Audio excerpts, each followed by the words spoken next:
पढ़े लिखे तबके के लोग वो मैक्सिमम ठगी के शिकार हो रहे हैं। कोई 50 लाख, कोई 1 करोड़, कोई 2 करोड़ दे जा रहा है। तो क्या लगेगा, अवेयरनेस वहां तक पहुंच नहीं पा रहा है, जान के भी वो लालच के चक्कर में फंस जा रहे हैं। इसमें दोनों ही चीजें हैं। साइबर ठगी का एक फिक्स पैटर्न नहीं है। समय, परिस्थिति और जो घटनाक्रम होता है उसके आधार पर साइबर ठगी का पैटर्न चेंज होते रहता है।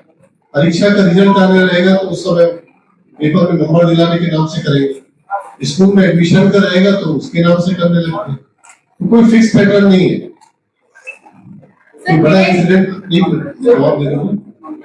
तो कोई फिक्स पैटर्न नहीं है। तो जैसा जिस हिसाब से देश चल रहेगा उस हिसाब से पब्लिक को अवेयर भी किया जाएगा और साथ ही लोगों को इस बात की लिए एजुकेट होना भी जरूरी है। हर चीज पुलिस नहीं कर सकती। जब आप एंड्रॉइड फोन चलाते हैं तो आपको पता होना चाहिए कि कोई भी एपीके आता है, कोई भी लिंक आता है, आपको उसको टैप नहीं करना। इन चीजों के विषय में जागरूक भी किया जाएगा, संवेदनशील भी किया जाएगा। जहाँ हिदायत की जरूरत है हिदायत भी दी जाएगी। से जब युवा चलाते हैं गाड़ी काफी स्पीड से लोग काफी मेरे साथ जैसा हुआ कि एकदम टकराते में इतनी स्पीड से कि गाड़ी का नंबर में देख ही पाते कई जो है देख ही पाते। इसको कैसे पकड़ा जाए? इसको पकड़ने के लिए आपको ट्रैप कैमरे यूज करने पड़ते हैं क्योंकि आप रोकने की कोशिश करेंगे तो एक्सीडेंट की संभावना रहती है। और तो जो ANPR कैमरे हैं उनमें नंबर्स आ जाते हैं और इसके लिए प्लान करके करेंगे और निश्चित रूप से इसमें इसे निजात दिलाएंगे। तो लगातार दुखा नशा यहाँ पे ज्यादा हो रहा है, लगातार दुख पुलिस कार्रवाई भी कर रही है। इस पर किस प्रकार से नकल कसी जाएगी? सूखे नशे के लिए एंड टू एंड इन्वेस्टिगेशन सबसे इम्पोर्टेंट होता है और इसमें दो पहलू होते हैं, एक सप्लायर और दूसरा कंज्यूमर। तो आपको दोनों, एक तो सप्लाई साइड जिसमें उस नशे की उत्पत्ति से लेके फाइनल कंज्यूमर तक होता है और दूसरा जो कंज्यूमर ग्रुप है, स्टूडेंट्स है, आदतन में नशा करने वाले, दोनों पे नकेल कसना जरूरी है, तब इस समस्या को कम किया जा सकता है। अगर किसी एक पहलू पे आप काम करेंगे तो दूसरा पहलू फिर हावी हो जाएगा। तो दोनों ही पहलू पे काम करेंगे। और आज ही मैंने एसपी से भी चर्चा की थी कि जो सूखे नशे के प्रकरण है उसकी संगठित अपराध की धाराएं भी ऐड करेंगे ताकि ऐसे लोग बाहर न निकले और उनको कड़ी से कड़ी सजा मिल सके। लेकिन अभी तक काउंसलिंग के लिए कोई भी डॉक्टर अपॉइंट नहीं करा। मैं देख लूँ उसका बिहार के विषय में जानकारी होगी। सर जब राज्य सरकार नई गठन हुआ सरकार का तो भाजपा ने वादा किया था कि सबसे ज्यादा कार्रवाई हुई, जबकि देखा जा रहा है कि महादेव सरकार और तेजी से फल हो रहा है। जो पिछले किसी ने कंग्रेस पिछले की निकाल है या तो वो उसमें लगाम नहीं लगा पाए या तो उसमें शामिल हो गए। पुलिस वालों की संख्या बहुत ज्यादा होती है। आप किस तरह से रणनीति बना के काम करेंगे, उसमें क्या कार्रवाई? देखिए सट्टा चाहे इसी नाम से भी है, अगर ऑनलाइन सट्टा चल रहा है तो अपराध है और इसमें सूचना संकलन करके कार्रवाई करेंगे और सट्टा खेलने वाले के साथ साथ जो पैनल चलाने वाले उस पर कार्रवाई होगी, तभी चीजें रुकेगी और उस पर काम करेंगे।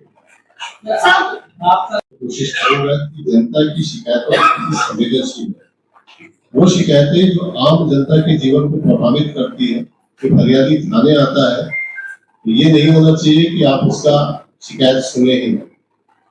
कई बार फरियादी को भी लगता है कि उसने आवेदन किया है और FIR नहीं हुआ। कई बार ऐसा भी होता है कि प्रकरण में संज्ञेय असंज्ञेय के निर्धारण में समय लग जाता है, तो सिविल मैटर्स भी होते हैं। और तो फिर भी मेरी कोशिश रहेगी कि जो फरियादी थाने में आता है उसकी रिपोर्ट पूरी संवेदनशीलता के साथ सुने और अपराध अगर बनता है तो बिल्कुल कायम करें, सिविल मामला है तो फैला दें।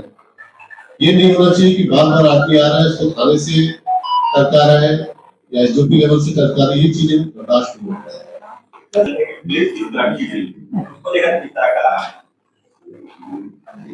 आप जो नशे के बारे में क्वेश्चन कर रहे थे ना, ये एक्चुअली नशे की चीजें हैं और पुलिस भी समाज के हिस्सा है।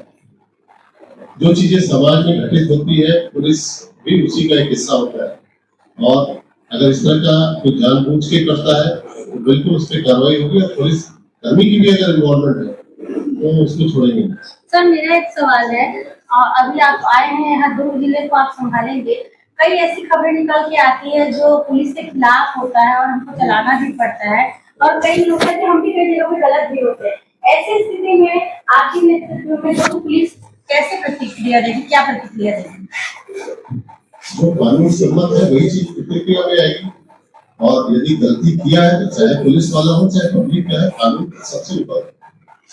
सर, पुलिस प्रशासन देखने आ रहा बड़े अधिकारी तो केंद्र होता है कि कानून जितने छोटे हैं यहाँ तक गाइडलाइन को देते हैं वही लोग संभाल रहे हैं जो पिछले 20 साल में संभाल, और उनके हिसाब से ज्यादा वो लोग विवादित है महादेव सरकार लेके या किसी भी अधिकारी की तरफ से। तो क्या आपके नेतृत्व में ये बदलाव होगा, नए सिस्टम को मौका मिलेगा क्राइम में जाने का या अलग थानों में जाने का, कि वही लोग चलाएंगे? इसकी बस समीक्षा कर लूंगा। और जो नियम है पुलिस में कि कोई भी व्यक्ति कोई भी कर्मचारी कोई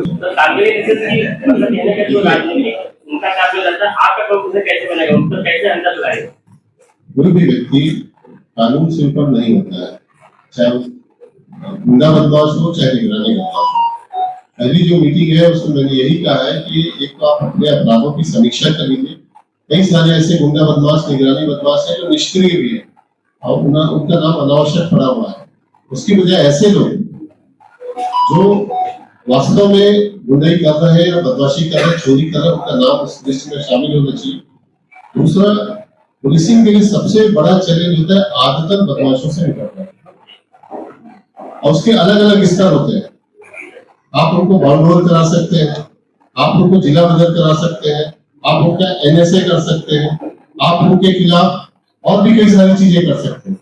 और वो किस लेवल का है, किस लेवल का गुंडाई कर रहा है, उस लेवल पे पुलिस की कार्रवाई है।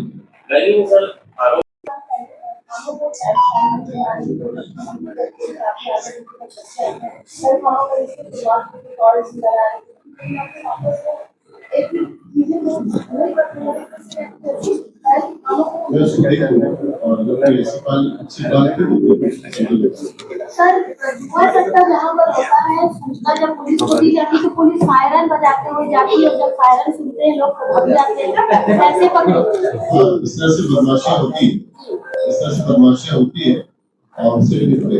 आप ये बता रहे हो कि सही है। जी, अगर हम की बात करें तो हवाला की बात करें या फिर रिसेंटली जो एक छोटी बच्ची के साथ जो हुआ जो पुलिस ने तत्काल कार्रवाई करके जो मुस्लिम को पकड़ लिया, इन सारी घटनाओं में सबसे ज्यादा चैलेंज आप किसको मानते हैं? देखिए, कोई भी घटना होती है सबसे इम्पोर्टेंट होता है कि घटना की सत्यता जानना, आरोपी को पकड़ना और सही साक्ष्य एकत्र करना, ये तीनों इम्पोर्टेंट। सत्यता जानना, साक्ष्य एकत्र करना, आरोपी को पकड़ना, और ये तीन चीजें जब हो जाती है तो फिर कन्विक्शन होता ही है। और मैं सिर्फ FIR करके आरोपी को पकड़ने पर ध्यान नहीं देता, मैं इन्वेस्टिगेशन पे भी उतने ध्यान दूंगा।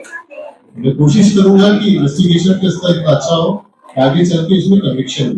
सर, उस बच्ची के मामले में SIT कमेटी गठित होगी, वो अभी जितेंद्र सर देख रहे थे और अभी आप आए, तो क्या उसमें कुछ चेंजेस होगा या एडिटिव रहेगा या इसके बारे में कुछ पारदर्शिता नहीं, कुछ और कॉन्सेप्ट को मिलेंगे? आपको लगता है कि चेंज कर सकता है? सर, वो आप बताइए। एप्लीकेशन वही पड़े, वो बेहतर है। Thank you sir. Thank you.